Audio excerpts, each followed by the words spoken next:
আমার যখন ফিল্মে আসি তখন আমি সালমান শাহ ভাইয়ের ১৪টা ছবির ক্যাসেট ফার্ম গেটে ওভারব্রিজের নিচে ক্যাসেটের দোকানগুলো আছে, ওখান থেকে আমি ১৪টা সিডি কিনছিলাম। ১৪টা সিডি কিনে সারাদিন শুধু আমি ছবিগুলো দেখতাম। একটা ছবি ৫ বার ৬ বার করে দেখছি। আমরা অনেক বেশি অবাগা যে তাকে কখনো দেখে যেতে পারি নাই, তার সাথে কাজ করতে পারি নাই, এই কষ্টটা রয়ে যাবে সবসময়। তার কাছ থেকে কমেডিটা ট্রাই করেছি, কমেডিটা খুব ভালো করতো সালমান শাহ ভাই। আগামীকাল সালমান শাহর জন্মদিন, তার উদ্দেশ্যে বলবো সেটা হচ্ছে যে আমরা তো সবসময় তাকে মনে প্রাণে স্মরণ করি, শ্রদ্ধা করি, এবং আমাদের ইন্ডাস্ট্রি বলেন, ইন্ডাস্ট্রির আমাদের শিল্পী সমিতি না, পুরো ইন্ডাস্ট্রি, পুরো চলচ্চিত্র ভালোবাসার মানুষ সবাই তাদেরকে ভালোবাসে এবং সবাই তাকে ভালোবাসে, সম্মান করে, তার জন্য দোয়া অলওয়েজ করে। আমাদের শিল্পী সমিতিতে আমরা দোয়ার আয়োজন করব অফিসিয়ালি। আমরা মাত্র যে মিলাদ দিই, মিলাদে অবশ্যই আমরা স্পেশালি তার জন্য দোয়া করব, এবং আমরা যারা গত হয়েছে আমাদের আর্টিস্টরা, আর আমরা শিল্পী সমিতির কখনো কোনো মিলাদে শুধু আমাদের শিল্পীদের মেম্বারদের জন্য দোয়া করি না, আমাদের চলচ্চিত্রে যারা আছেন, চলচ্চিত্র ভাষাভাষী টোটাল চলচ্চিত্রে যারা গত হয়েছেন তাদের সবাইকে নিয়ে আমরা সবসময় দোয়া করি। সো তার প্রতি ভালোবাসা, শ্রদ্ধা সবসময় থাকবে।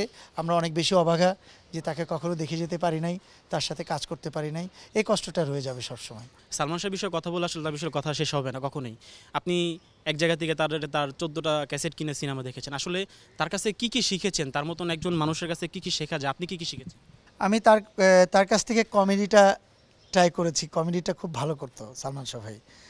আর অ্যাক্টিং বিষয়টা, যেটা অ্যাক্টিং তো কমেডির ভিতরে, অ্যাক্টিংয়ের ভিতরে কমেডি পড়ে, তারপরেও তার কিছু এক্সেপশনাল কিছু ছিল, কিছু চোখের কাজ, হাতের কাজ, মুখের কাজ, এই কাজগুলো তো সহজে চাইলেও একজন রপ্ত করতে পারবে না, কারণ আমি আমারটা যেভাবে দিব আমারটা আবার আপনি পারবেন না, আবার আপনি যেভাবে দিবেন ওইটা আবার আমি পারবো না।